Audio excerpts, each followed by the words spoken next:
It was always inevitable that 2008 should be in many ways dominated by the Lambeth Conference.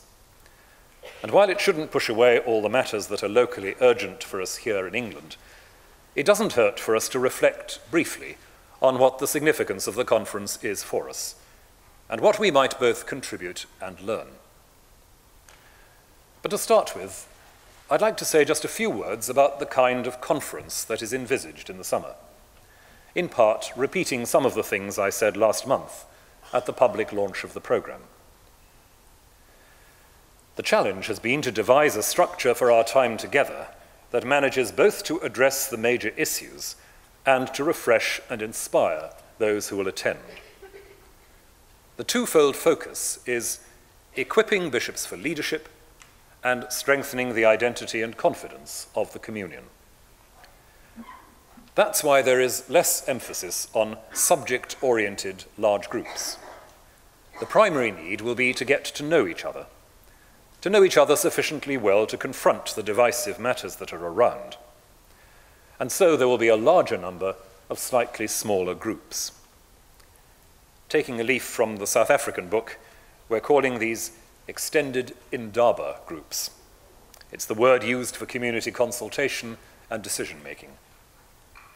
And there will also be, as always, the Bible study groups, which have been in many previous conferences the most important element of all.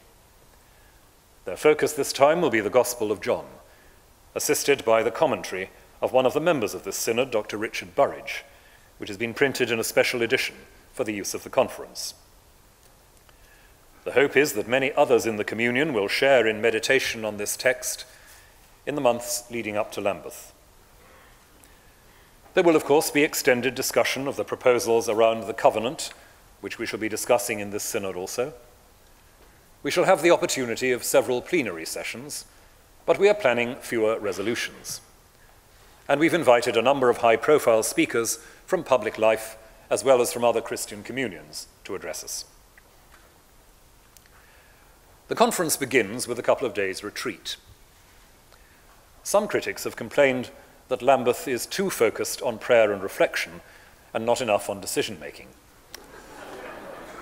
I'm bound to say I regard this as an extraordinary thing to say about any Christian gathering, as if we could make any decision worthy of the gospel without the utmost attention to listening together to God.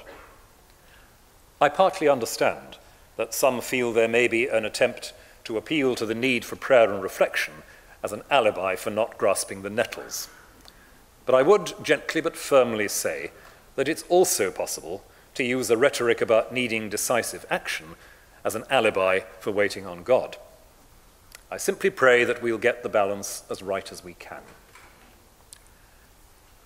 I respect the consciences of those who have said they don't feel able to attend, because there will be those present who have, in their view, acted against the disciplinary and doctrinal consensus of the communion.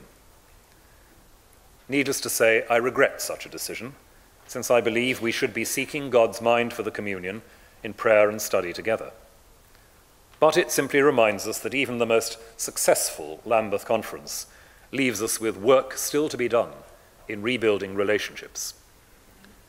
The decision of some to be absent not only shows the deep differences over theology and ethics that have so strained our connections, it also reflects, uncomfortably for us, some of the legacy of hurt that's felt by some of our provinces at what's experienced as patronizing or manipulative or insensitive actions and attitudes on the part of many of the churches of the West or North, not only the Episcopal Church in the USA, and not only on one issue, but us as well.